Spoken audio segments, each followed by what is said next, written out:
Lolly نے آگے بڑھنا چاہا تو دھیور نے اس کے سینے پر دونوں ہاتھ رکھ کر اس زور سے دھکا دیا کہ لالی سنبھل نہ سکا، لڑکتا ہوا کمرے کی دیوار سے ٹکرا کر زمین پر گر پڑا۔ وہ گہری سانسیں بھرتا رہا اور قہرآلود نظروں سے دھیور کو گھورتا رہا۔ کچھ دیر وہ اسی عالم میں پڑا ہانپتا رہا، پھر ہاتھوں کی مٹھیاں بھینچ کر سانپ کی طرح پھنکارتا ہوا اٹھا اور دھیرے دھیرے دھیور کی طرف بڑھا۔ دھیور خاموش کھڑا رہا۔ لالی نے چاہا کہ جھپٹ کر دونوں ہاتھوں سے اس کی گردن دبوچ لے، لیکن دھیور نے نہایت پھرتی سے اس کے دونوں ہاتھوں کی کلائیاں پکڑ لیں۔ لالی نے جھٹکا دے کر اپنے ہاتھ چھڑانے کی کوشش کی تو اسے اندازہ ہوا کہ دھیور کے ہاتھ لوہے کے شکنجوں کی مانند سخت اور مضبوط ہیں۔ ذرا دیر تک دونوں میں زور آزمائی ہوتی رہی۔ لالی نے بہت زور مارا مگر وہ دھیور کی گرفت سے اپنے ہاتھ نہ چھڑا سکا۔ دھیور چٹان کی طرح اپنی جگہ جمع کڑا رہا۔ وہ ٹس سے مس نہ ہوا۔ لالی نے کبڈی کے کھلاڑیوں کی طرح حلق سے ڈھو کی آواز نکالی اور اس زور سے جھٹکا دیا کہ اس کے دونوں ہاتھ دھیور کی پکڑ سے آزاد ہو گئے۔ دھیور کے قدم لڑکڑا گئے۔ لالی نے اسے سنبھلنے کا موقع نہ دیا، اچھلا اور سر جھکا کر پوری قوت سے دھیور کے سینے پر ٹکر ماری۔ وہ دھڑام سے پیٹ کے بل گرا۔ لالی نے چاہا کہ جھپٹ کر اس کے سینے پر چڑھ بیٹھے، مگر دھیور نے گرتے ہی جھٹ ہولسٹر سے ریوالور نکال لیا اور تیندوے کی مانند تیز نظروں سے لالی کو گھورنے لگا۔ لالی جہاں تھا وہیں رک گیا۔ دھیور اٹھ کر کھڑا ہو گیا، آگے بڑھا اور قریب جا کر ایک ہاتھ لالی کی گردن پر رکھ کر پوری قوت سے دھکا دیا۔ لالی دہلیز سے ٹکرا کر لڑکتا ہوا اپنی چارپائی کے پاس جا گرا۔ اس کے سر میں کراری چوٹ آئی مگر سر پھٹا نہیں۔ اس نے دونوں ہاتھوں سے اپنا سر تھام لیا۔ سر میں شدید ٹیس اور کسک تھی۔ دھیور سامنے دروازے پر خاموش کھڑا تھا، اس کے ہاتھ میں ریوالور دبا تھا۔ لالی نے اس کی جانب نہیں دیکھا۔ سر کی چوٹ سے زیادہ لالی کو احساس ہزیمت نے تڑپا دیا۔ اپنی بے بسی پر اس کا دل بھر آیا، آنکھوں سے ٹپ ٹپ آنسو گرنے لگے۔ دھیور ذرا دیر تک کھڑا اسے گھورتا رہا، آخر دروازے کے سامنے سے ہٹ گیا۔ شام کا جھٹ پٹا ہوا تو اندھیرے کے ساتھ ہی بنگلے میں ہر طرف موت کی سی خاموشی چھا گئی۔ لالی چارپائی کے پاس فرش پر گم سم بیٹھا رہا۔ جب اندھیرا زیادہ بڑھا تو دھیور نے لالٹین روشن کی۔ لالی کے کمرے میں آیا، اس نے لالٹین ایک طرف رکھ دی۔ لالی نے اس کی جانب نظر اٹھا کر نہ دیکھا۔ دھیور کمرے سے باہر چلا گیا۔ سناٹا اور بڑھ گیا۔ تھوڑی دیر بعد سناٹے میں چاپ سنائی دی۔ لالی نے گردن اٹھا کر دیکھا، سامنے بوڑھی عورت کھڑی ہے۔ وہ کھانا لے کر آئی تھی۔ عورت لمحہ بھر کو ٹھٹکی۔ اس نے لالی کی آنکھوں میں آنکھیں ڈال کر دیکھا، جھک کر کھانا لالی کے سامنے رکھا، دن کے برتن اٹھائے اور سائے کی طرح خاموشی سے چلی گئی۔ لالی نے کھانا کھایا مگر وہ ایک روٹی سے زیادہ نہ کھا سکا۔ چپ چاپ جا کر بستر پر لیٹ گیا۔ وہ خود کو بہت مزمحل اور تھکا ہوا محسوس کر رہا تھا۔ دیر تک خاموش پڑا رہا، پھر سو گیا۔ 10 بجے کے قریب دھیور نے لالی کو جگایا، باہر چلنے کا اشارہ کیا۔ لالی نے اٹھ کر گٹھڑی کھولی، پتلون اور بشرٹ نکال کر پہنی، خاموشی سے باہر نکلا اور دھیور کے ہمراہ چلنے لگا۔ تھوڑی ہی دیر بعد وہ میاں حیات محمد کے سامنے کھڑا تھا۔ سیاہ ایلسیشن اس وقت بھی صوفے پر بیٹھا تھا۔ حیات محمد وسکی سے شغل کر رہا تھا۔ اس نے لالی کو نظریں اٹھا کر دیکھا، مونچھوں سے صاف چہرے اور سلوٹیں پڑی ملگجی پتلون اور بشرٹ کو دیکھا مگر ان کے بارے میں کچھ نہ کہا، صرف اتنا پوچھا، ٹھیک ٹھاک ہے، کوئی تکلیف شکلیف تو نہیں؟ لالی نے دھیور کی زیادتی اور اشتعال انگیزی کے خلاف احتجاج کیا۔ ویسے تو جی ہر طرح کا آرام ہے، پھر دھیور نے میرے ساتھ خامخواہ کا ٹنٹا کیا، مجھے دھکا دے کر گرا دیا، پستول تان کر کھڑا ہو گیا۔ میں اسے سمجھا دوں گا، آگے وہ ٹھیک طرح پیش آئے گا۔ حیات محمد نے وسکی کی چسکی لگاتے ہوئے کہا، مگر وہ غیر ضروری بات کرنے کی ہرگز اجازت نہیں دے گا، اور جیسا وہ کہے گا تجھے ویسا ہی کرنا ہوگا۔ تو اس کے چارج میں ہے، تجھے یہ بات نہیں بھولنی چاہیے۔ لالی اپنی بات پر اڑا رہا، صاحب میرا اس کے ساتھ گزارا نہیں ہو سکتا، وہ اگر گرمی دکھائے گا تو اپنا مغز بھی چل جائے گا، خواہ مخواہ پھر کسی دن جھگڑا ٹنٹا ہو جائے گا۔ آج تو جی میں چپ کر گیا، پر آگے اس نے گرمی دکھائی تو حیات ایک دم بفر گیا۔ لالی کی بات کاٹ کر زور سے چیخا، کیا کہنا چاہتا ہے؟ اس کی براہمی کے ساتھ ہی کتے نے گردن اٹھائی اور زور زور سے غرانے لگا۔ لالی نرم پڑ گیا، سر جھکا کر کسی قدر عاجزی سے بولا، میاں صاحب مجھے جانے کی اجازت دے دیجیے، آپ کی بہت مہربانی ہوگی۔ حیات محمد نے تیوری پر بل ڈال کر غصے سے کہا، جیل جانا چاہتا ہے؟ لالی نے کوئی جواب نہیں دیا، سر جھکائے خاموش کھڑا رہا۔ حیات محمد خان چند لمحے چپ بیٹھا رہا اور قریب بیٹھے ہوئے کتے کی پیٹھ پر آہستہ آہستہ ہاتھ پھیرنے لگا۔ شام کو ڈی ایس پی میرے پاس آیا تھا، یہ تو اسے جرأت نہ ہوئی کہ کھل کر تیرے بارے میں مجھ سے پوچھتا، مگر اس کی باتوں سے صاف معلوم ہوتا تھا کہ اسے شبہ ہے تو میرے بنگلے میں ہے۔ تب تو جی مجھے فوراً یہاں سے چلا جانا چاہیے۔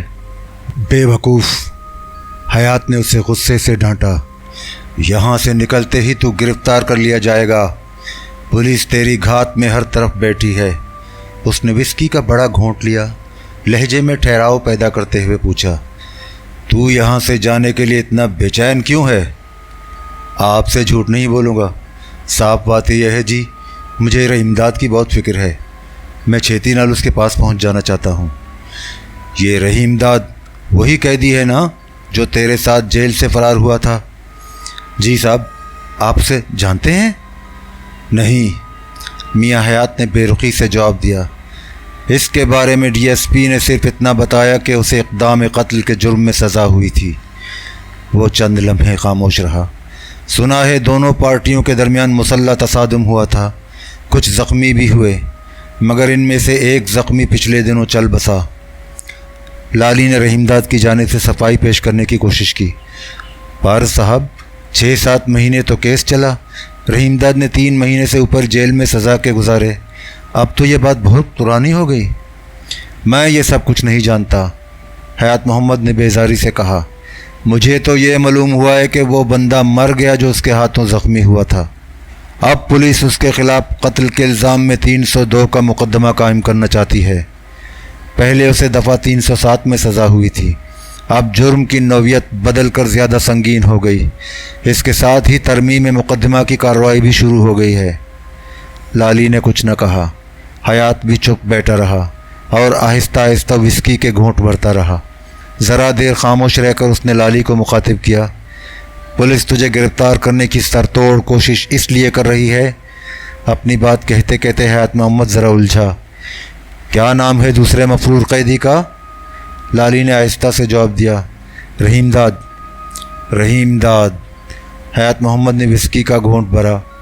پولیس تیرے ذریعے رحیمداد کا سراغ لگانا چاہتی ہے۔ پولیس کو ایسی اطلاعات ملی ہیں کہ کچھ دنوں پہلے وہ تیرے ساتھ دیکھا گیا تھا، بعد میں روپوش ہو گیا اور اب تک لاپتہ ہے۔ لالی نے زبان سے ایک لفظ نہیں نکالا۔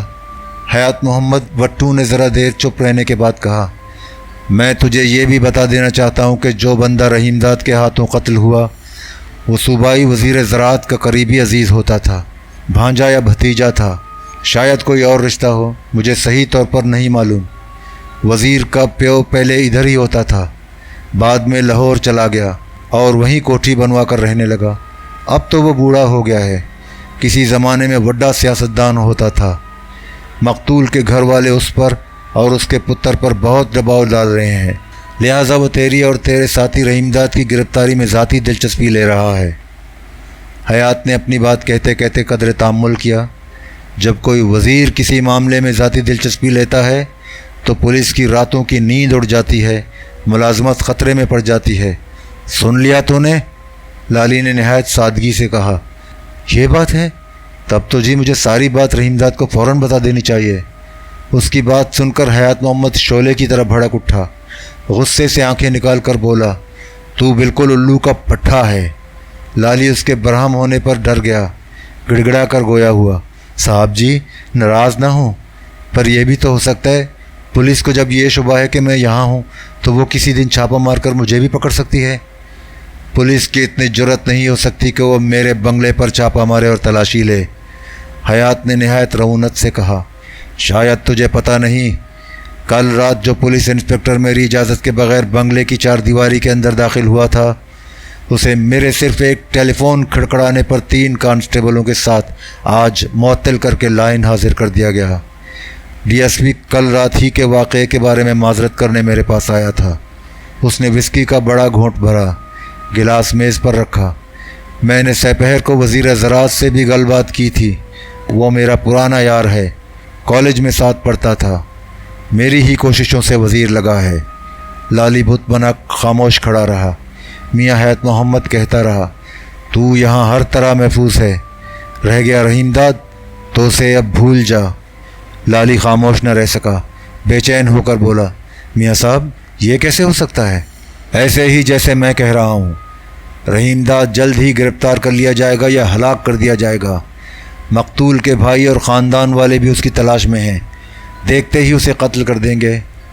پولیس کے ہاتھوں اگر وہ پکڑا گیا تب مقدمے کی سماعت کے دوران ہی اسے مار ڈالیں گے۔ تجھے تو پتہ ہی ہوگا کہ خون کا بدلہ یہاں ایسے ہی لیا جاتا ہے، عدالت کے فیصلے کا انتظار نہیں کیا جاتا، بلکہ عدالت کے احاطے کے اندر بھی قتل ہو جاتا ہے۔ حیات محمد نے بوتل اٹھائی، خالی گلاس میں وسکی انڈیلی، تھرمس سے برف نکال کر ڈالی، شیشے کے قرابے سے پانی ڈالا اور پیک بنا کر وسکی کا گھونٹ بھرا، پھر سمجھانے کے انداز میں نرمی سے بولا، دیکھ رحیم داد کے ساتھ ہمدردی تجھے بہت مہنگی پڑے گی، مجھے ڈر ہے اس کا ساتھ دینے کی کوشش میں تو بھی مارا جائے گا، گرفتار تو بہرحال کر ہی لیا جائے گا، میں چاہتا ہوں کہ تو میرے ہی پاس ٹھہرا رہے۔ وہ چند لمحے خاموش رہا، رحیم داد زیادہ دنوں تک روپوش نہیں رہ سکتا، پولیس اس کا سراغ لگا لے گی، اس کی گرفتاری کے بعد پولیس تیری طرف سے غافل ہو جائے گی، میں اپنے اثر و رسوخ سے تجھے جیل جانے سے بچا لوں گا، کوئی تیری طرف آنکھ اٹھا کر بھی نہیں دیکھ سکتا۔ لالی نے سر جھکا کر نہایت عاجزی سے کہا، صاحب آپ رحیم داد کے لیے کچھ نہیں کر سکتے؟ گل یہ ہے میاں جی، جیل سے میں ہی اسے نکال کر لایا تھا، میں نے اسے وعدہ کیا تھا۔ حیات نے لالی کو آگے بولنے کا موقع نہیں دیا، بات کاٹ کر بولا، رحیم داد کا خیال اپنے دل سے نکال دے، سمجھ لے وہ مر گیا۔ اس نے تیکھی نظروں سے لالی کو دیکھا، میں اس کے لیے کچھ نہیں کر سکتا، صرف تجھے بچا سکتا ہوں۔ لالی نے ہچکچاتے ہوئے ایک بار پھر درخواست کی، آپ کی بہت مہربانی ہے جی، مگر چھوڑ۔ حیات محمد وٹو نے تیوری پر بل ڈال کر کہا، مجھے دو ٹوک جواب چاہیے، جیل جانا چاہتا ہے یا یہاں رہنا چاہتا ہے؟ اس نے وسکی کی چسکی لگائی، مجھے صرف ٹیلی فون کرنا ہوگا، گھنٹے بھر کے اندر تو پولیس کی حراست میں ہوگا، بول کیا چاہتا ہے؟ لالی اس کی دھمکی سے مروب ہو گیا، گڑ گڑا کر بولا، میاں جی میری کیا مرضی، جو آپ حکم کریں گے وہی کروں گا۔ شاباش، حیات محمد وٹو نے اونچی آواز سے کہا۔ اس کا چہرہ شگفتہ ہو گیا، وہ خاموش بیٹا اپنے ایلسیشن کی نرم پیٹھ پر محبت سے ہاتھ پھیرتا رہا، کتا دھیرے دھیرے غراتا رہا۔ میاں حیات محمد نے گلاس اٹھایا اور ساری وسکی گھٹاگھٹ چڑھا کر ایک بار پھر اسے خالی کر دیا۔ اس نے گلاس میز پر رکھا، اٹھ کر کھڑا ہوا اور آگے بڑھتے ہوئے بولا، میرے ساتھ آ۔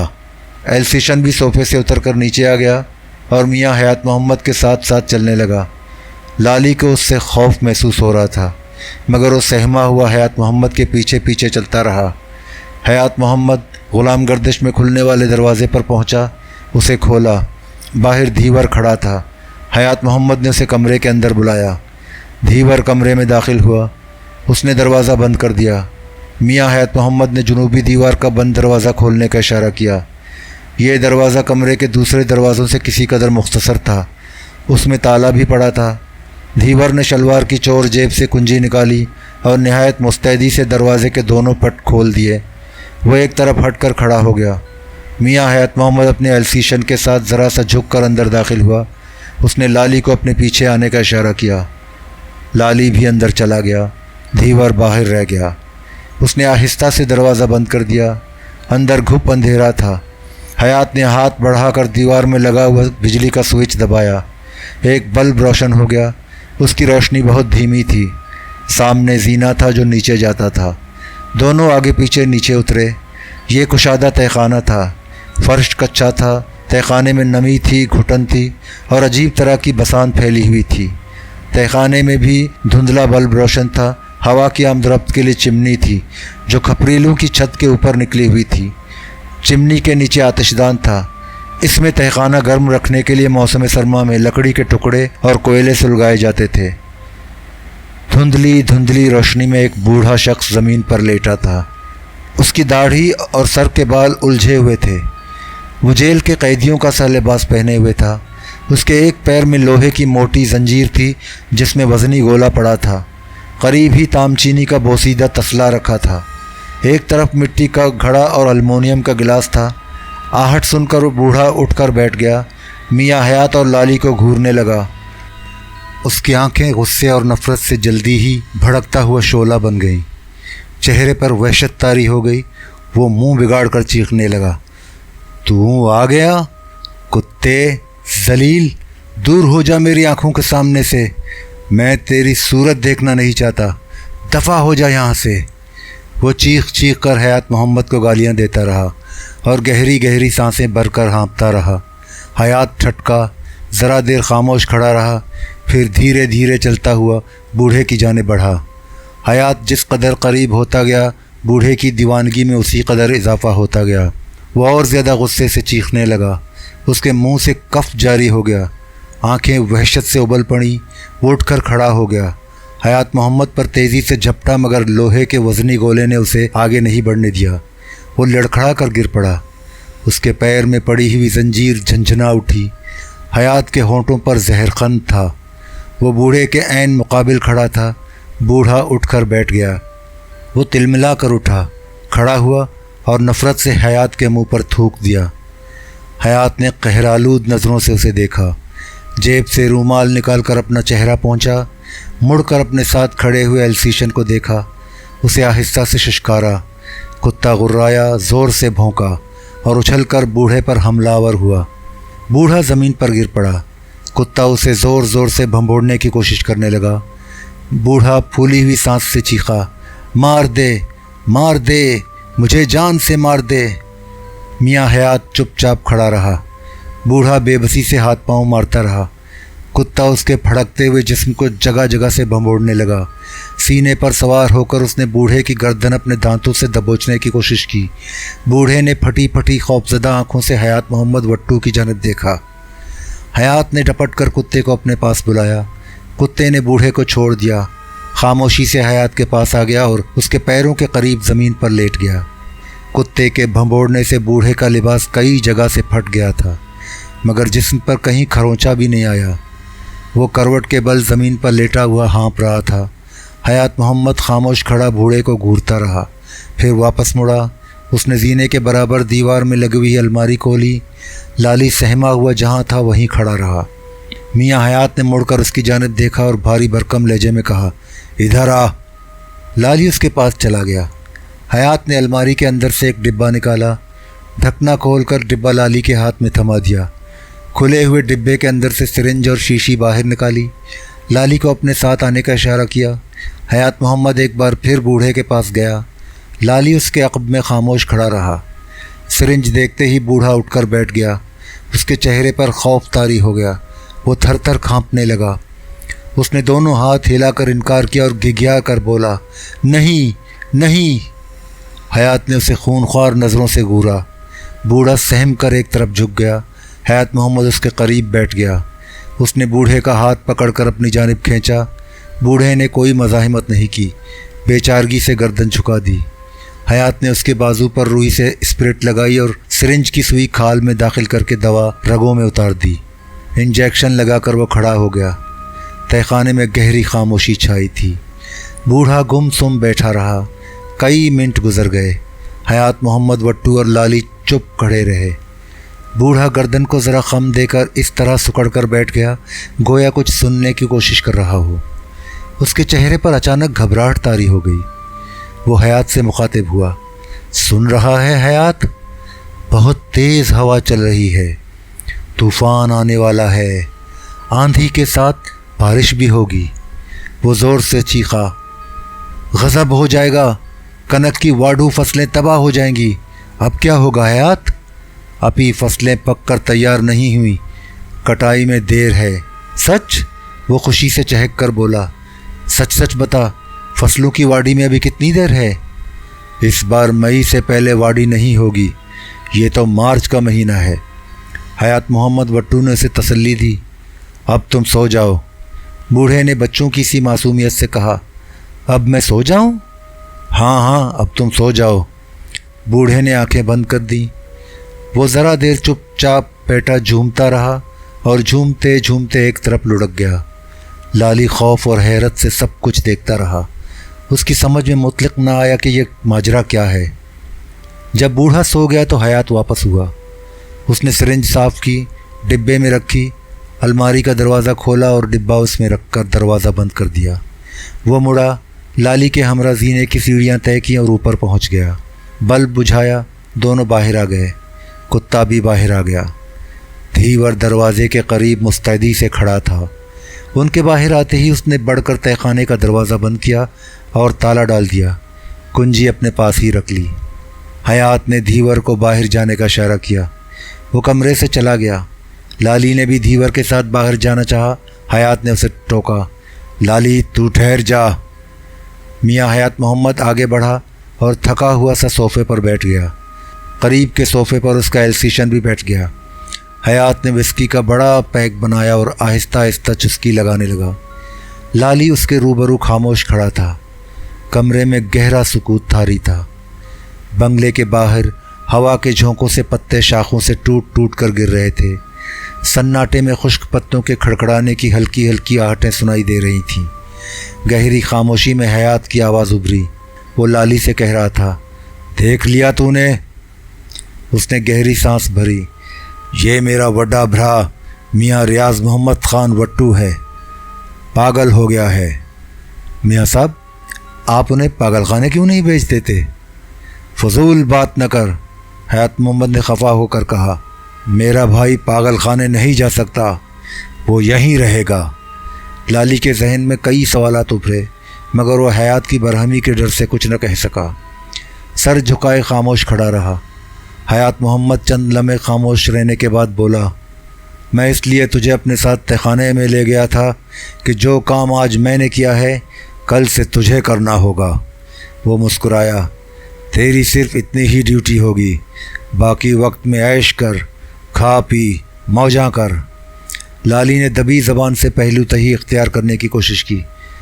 میں نے جی یہ کام کبھی نہیں کیا۔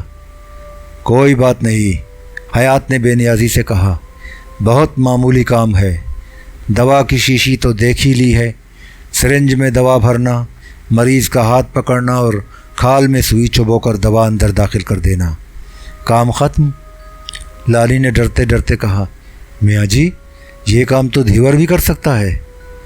نہیں، میاں حیات محمد نے تیوری پر بل ڈال کر لالی کو دیکھا، دھیور یہ کام نہیں کر سکتا، وہ اکیلا تہہ خانے کے اندر بھی نہیں جا سکتا۔ اس نے گلاس اٹھا کر ہونٹوں سے لگایا، وسکی کا گھونٹ بھرا۔ دھیور اگر اس کے پاس گیا تو ہو سکتا ہے وہ اس کا خون کر دے۔ میرے بھائی نے ناراض ہو کر دھیور کی زبان کٹوا دی تھی، تب سے وہ گونگا ہے، مگر دھیور اس سے جتنی نفرت کرتا ہے میرا اتنا ہی وفادار ہے۔ دھیور بہت ہی وفادار ہے، میرے دو ہی وفادار ہیں۔ اس نے قریب بیٹھے ہوئے ایلسیشن کی طرف اشارہ کیا، ایک یہ، دوسرا دھیور۔ لالی نے آہستہ سے کہا، میاں صاحب آپ اپنے بھرا کا کسی چنگے ڈاکٹر سے علاج کرائیے، ایسے کب تک کام چلے گا؟ مجھے تیرے مشورے کی ضرورت نہیں، حیات نے لالی کو ڈانٹ دیا، میں خود ڈاکٹر ہوں۔ اچھا جی، آپ ڈاکٹر بھی ہیں؟ لالی نے حیرت کا اظہار کیا، یہ مجھے پتہ نہیں تھا، میں نے ڈاکٹری لاہور میں نہیں پڑھی۔ حیات نے بڑے فخر سے کہا، انگلستان میں پڑھی ہے۔ لالی نے اور زیادہ حیرت کا اظہار کرتے ہوئے کہا، میاں صاحب آپ ولایت میں بھی رہ چکے ہیں؟ برسوں رہا ہوں۔ کمرے میں پھر خاموشی چھا گئی۔ ذرا دیر بعد لالی نے خاموشی توڑی اور عاجزی سے بولا، برا نہ منائے تو ایک بات کہوں؟ کیا کہنا چاہتا ہے؟ میری کوئی اور ڈیوٹی لگا دیجیے۔ حیات محمد چند لمحے لالی کو گہری نظروں سے دیکھتا رہا، پھر کچھ سوچ کر مسکرایا، مجھے معلوم ہے تو بندوق چلانا بھی جانتا ہے، نشانہ بھی تیرا بہت ٹھیک ٹھاک ہے۔ اس نے وسکی کا گھونٹ بھرا، گلاس میز پر رکھا، میں تیری نشانے بازی اور سوراوری بعد میں دیکھوں گا، تو کام کا بندہ لگتا ہے۔ حیات نے ایک بار پھر اسے بغور دیکھا اور ٹھہر ٹھہر کر بولنے لگا، مگر فی الحال تجھے یہی کام کرنا ہوگا۔ بات یہ ہے کہ میں تہہ خانے میں جا کر انجیکشن خود لگانا نہیں چاہتا، وہ پاگل بندہ ہے، اس کے پاگل پن پر مجھے غصہ بھی آتا ہے اور دکھ بھی ہوتا ہے۔ وہ میرا بھرا ہے نا صاحب، آپ کو ان پر غصہ نہیں کرنا چاہیے۔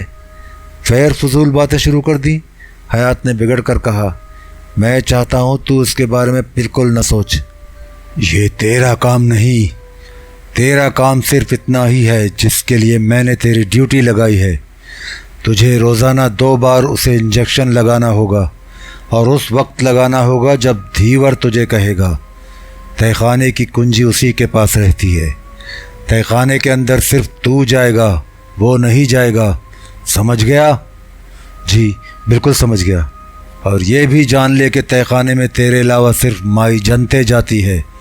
وہ تہہ خانے کی صفائی کرتی ہے، روٹی ٹکر پہنچاتی ہے۔ وہ گونگی ہے اور بہری بھی۔ تجھے بھی یہاں گونگا اور بہرا بن کر رہنا ہوگا۔ صرف آنکھیں کھلی رکھنا، منہ اور زبان بند رکھنا۔ حیات محمد نے قریب رکھی ہوئی میز کی دراز کھولی، اندر سے سرنج اور 2 شیشیاں نکالی۔ ایک شیشی اس نے میز پر رکھ دی، دوسری شیشی کی دوا سرنج میں بھری اور سرنج لالی کے ہاتھ میں تھما کر بولا، میں چاہتا ہوں تو میرے سامنے انجیکشن لگا کر دکھا۔ لالی نے گھبرا کر کہا، کس کے لگاؤں جی؟ میں تو بہرحال تجھ سے انجیکشن نہیں لگوا سکتا اور نہ ہی تو اپنے بدن میں انجیکشن لگا سکتا ہے۔ یہ کہتے ہوئے وہ مسکرایا اور اپنے خوفناک السیشن کی طرف اشارہ کیا۔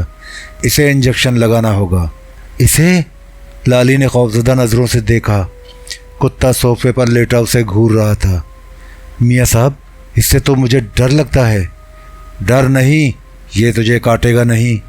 یہ کہہ کر حیات نے میز کی دراز سے چمڑے کا پوزہ بند نکالا، اسے کتے کے منہ پر چڑھایا اور اس کی پشت آہستہ آہستہ سہلانے لگا۔ کتا سر نیچے جھکا کر لیٹ گیا۔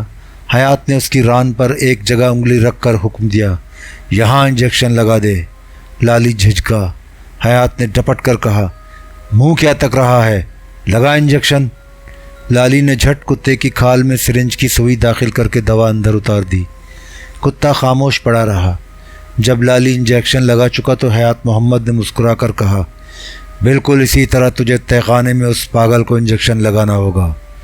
لالی نے کوئی جواب نہیں دیا۔ تو اس کتے سے ڈر رہا تھا؟ یہ نہ کاٹتا ہے نہ پنجے مارتا ہے، اور اس انجیکشن کے بعد تو یہ بالکل ہی ٹھنڈا پڑ جاتا ہے۔ لالی نے دیکھا کتا نڈھال پڑا ہے۔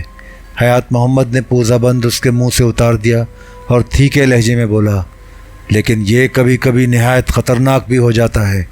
اس نے میز پر رکھی ہوئی دوسری شیشی اٹھائی۔ اگر اس کا انجیکشن لگا دیا جائے تو یہ کتا اتنا خونخوار ہو جاتا ہے کہ جس پر حملہ کرے اسے چیر پاڑ کر ختم بھی کر سکتا ہے۔ لالی نے خوفزدہ نظروں سے شیشی دیکھی اور سرنج ہاتھ میں دبائے خاموش کھڑا رہا۔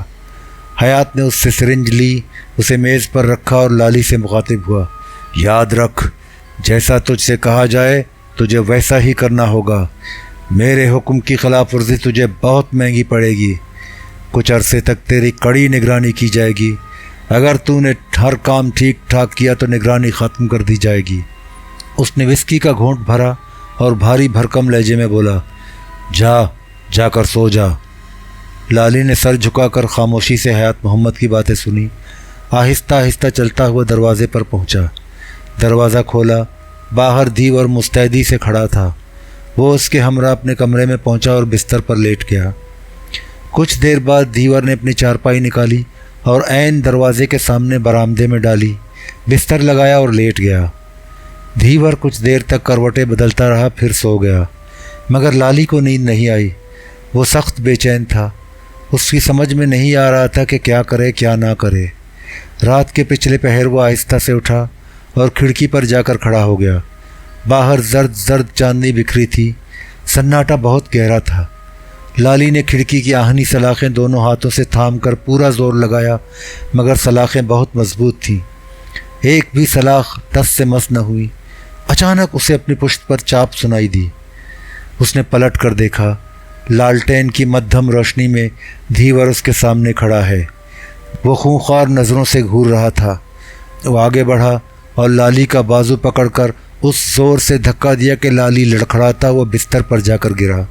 اس نے کوئی احتجاج نہیں کیا، بستر پر خاموش پڑا رہا۔ دھیور نے کھڑکی کے دونوں پٹ بند کر کے چٹخنی لگائی اور کمرے سے باہر جا کر اپنی چارپائی پر لیٹ گیا۔ چارپائی سے ٹکرانے کے باعث لالی کے کندھے میں چوٹ بھی آئی، مگر وہ خاموش رہا اور کروٹ بدل کر لیٹ گیا۔ آخر اسے نیند آ گئی، وہ سو گیا۔ صبح مائی جنتے نے لالی کو آہستہ سے جھنجھوڑ کر بیدار کیا۔ وہ اس کے لیے چائے لے کر آئی تھی۔